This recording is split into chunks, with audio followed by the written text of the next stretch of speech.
मैं रसल रघुवंशी आप लोगों का स्वागत करता हूं आज की इस सीरीज की श्रृंखला की 44वीं या 44th क्लास में। अभी तक हम पुनर्मूल्यांकन कर चुके हैं, पुनरावृत्ति कर चुके हैं तथा कल हमने कुछ परख से संबंधित कुछ कॉन्सेप्ट, कुछ सिद्धांत समझने का प्रयास किया। अब हम उस दौर में आ गए हैं जब हम मूल्यांकन करेंगे कि हमने अब तक पूरे सिलेबस के दौरान, पूरे कोर्स के दौरान, पूरे पाठ्यक्रम के दौरान क्या सीखा। इसे आप कह सकते हैं अंग्रेजी में लर्निंग आउटकम, हमारी सीख, हमने क्या सीखा। देखिए यहाँ पर जो हमारे कुछ पॉइंट्स लिखे हुए हैं, या हमारा मूल्यांकन का पार्ट 1 है। कल अंतिम चैप्टर या अंतिम भाग पार्ट 2 आपके सामने प्रस्तुत किया जाएगा। आज हम क्या सीखेंगे कि इस पूरे कोर्स के दौरान अगर हमने पूरे पाठ्यक्रम को ठीक से पढ़ा हुआ है, कायदे से पढ़ा हुआ है, तो क्या क्या चीज़ें हमें आनी चाहिए, इसके आधार पर आप अपना मूल्यांकन कर सकते हैं। देखिए पहला हमारा जो पॉइंट है वह है 4 अंक तक की संख्याओं, 4 अंक तक की संख्याओं को अंकों व शब्दों में लिखना आया। अगर आपको 4 अंक तक की संख्या, मतलब आपका जैसे हमने लिखा 1 1 1 1, ऐसे समझ लीजिए कोई संख्या है, ये 4 अंकों की संख्या है। यहाँ पर इसका इकाई है, इकाई को हम बोलते हैं वंस, और यह दहाई है, दहाई को बोलते हैं अंग्रेजी में टेंस। और फिर उसके बाद ये क्या है, सैकड़ा, सैकड़ा के बारे में कल मैंने बताया था, हंड्रेड्स। और उसके बाद आपका आता है हज़ार, जिसको बोलते हैं अंग्रेजी में थाउजेंड्स। इन 4 अंकों को की संख्याओं को आप समझ सकते हैं, पढ़ सकते हैं। कोई भी 4 है, मतलब सबसे बड़ी 4 अंकों की जो संख्या होती है, ये देखिए 9999 होती है। और सबसे छोटी संख्या जो 4 अंकों की होती है वह होती है, देखिए 100, मतलब 1000। तो इस प्रकार की 1000 से लेकर के 9999 तक की संख्याओं को आप लिखना जानते हो। इसकी शुरुआत कहाँ से आप करेंगे, शून्य से करेंगे। आप कह सकते हैं शून्य से लेकर के 9999 तक की संख्याओं को आप पहचान सकते हो, उनको शब्दों में लिख सकते हैं, इतना आपको आना चाहिए। अगर ये आपको आता है तो आप क्या करेंगे, आप इस ग्रीन कलर से एक अपना स्केल बनाइए, उसको टिक कर दीजिएगा कि सही है। अगर नहीं आता है तो उसको आप क्या करेंगे, क्रॉस कर देंगे। नेक्स्ट पर चलते हैं। 9999 तक की संख्याओं में छोटी बड़ी संख्याओं की पहचान कर पा रहे हैं, मतलब 0 से लेकर के 9999 की संख्याओं में कौन संख्या छोटी है, कौन संख्या बड़ी है, जिसको आप ग्रेटर देन, लेस देन बोलते हैं। ग्रेटर देन का निशान और लेस देन का निशान और बराबर के निशान के बारे में मैंने आपको बताया है। इस प्रकार की संख्याओं, 2 संख्याएं आपको दी जाएं और उनमें आप तुलना कर सकें कौन संख्या बड़ी है, कौन सी संख्या छोटी है। अगर ऐसा आप कर ले रहे हैं तो आप यहाँ पर क्या लगाएंगे, सही का निशान लगाएंगे कि यह ज्ञान हमको है, इस चीज़ के बारे में हमको जानकारी है। नेक्स्ट टॉपिक पर आते हैं।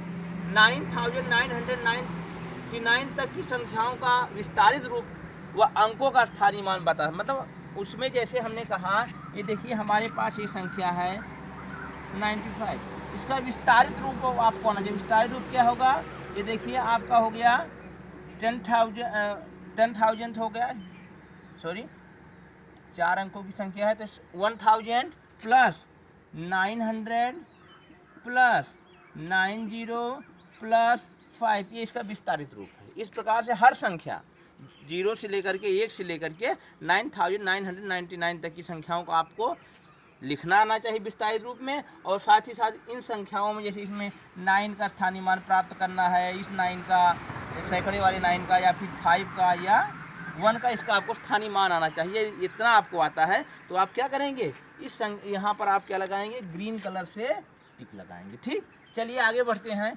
4 अंकों की संख्याओं पर आधारित हासिल का जोड़ कर ले रहे हैं। 4 अंकों का ऐसा जोड़ आपको आना चाहिए जो हासिल पर आधारित हो। जैसे कि हमने यहाँ पर लिखा है 1995, तो इसमें आप क्या जोड़ देंगे, अगर इस संख्या को आप जोड़ ले रहे हैं, हासिल का जोड़ है, इसको अगर आप स्वतः से जोड़ ले रहे हैं, इस प्रकार के जोड़, तो आप यहाँ पर क्या करेंगे, ऐसे सही का टिक लगाएंगे कि हमें यह ज्ञान है। चलिए नेक्स्ट टॉपिक पर चलते हैं। 4 अंकों की संख्याओं पर आधारित उधार का घटाना कर ले रहे हैं, मतलब आपको उधार भी आना चाहिए। जहाँ पर आप उधार लेते हैं, ऐसे घटाने, ऐसे सब्सट्रैक्शंस, जैसे कि हमने कहा 9, 5, 39, यहाँ पर 0 आ गया, यहाँ 9 आ गया, यहाँ 6 हो गया, यहाँ पर 8 हो गया।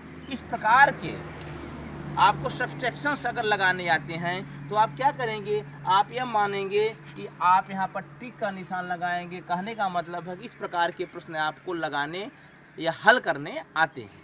चलिए नेक्स्ट प्रश्न चलते हैं। गुणा आधारित प्रश्नों में गुण, गुणक और गुणनफल को बता रहे हैं।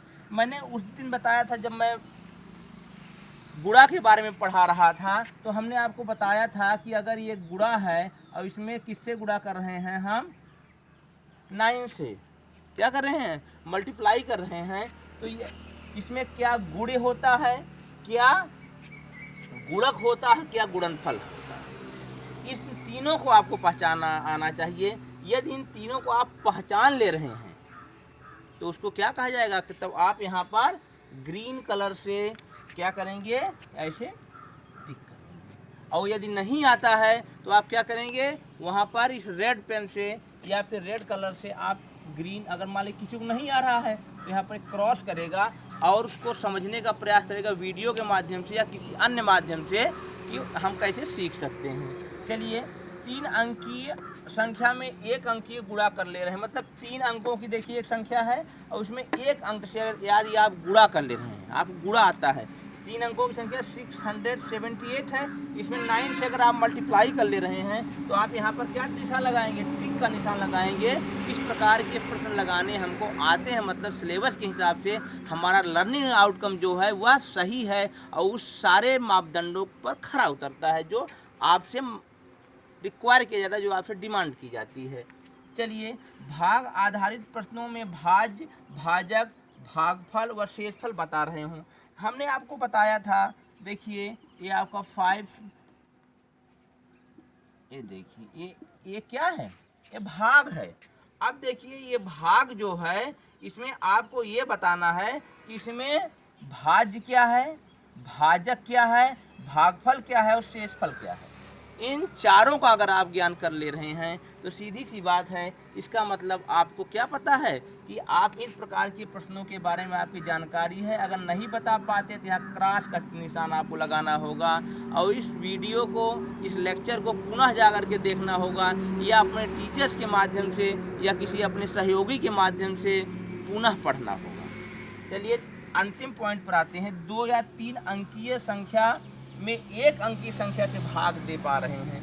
आप ये देखिए 3 अंक की एक संख्या है ना, 995, इसमें अगर 5 से आप क्या कर रहे हैं, डिवीजन कर ले रहे हैं। या इसी प्रकार के दूसरे प्रश्न जैसे हम आपको दिखाएं 9, 8, 7, अगर इसमें आप 7 से क्या कर ले रहे हैं, डिवीजन कर ले रहे हैं। और संख्याएं आप देख सकते हैं, इसमें अगर आप 5 से डिवीजन कर ले रहे हैं तब आप समझ सकते हैं कि आप इस पॉइंट को, इस मांग को पूरा कर रहे हैं, जिसमें आपसे कहा गया है कि आप या फिर आप 2 अंकों का भी भाग दे सकते हैं, आपको आना चाहिए।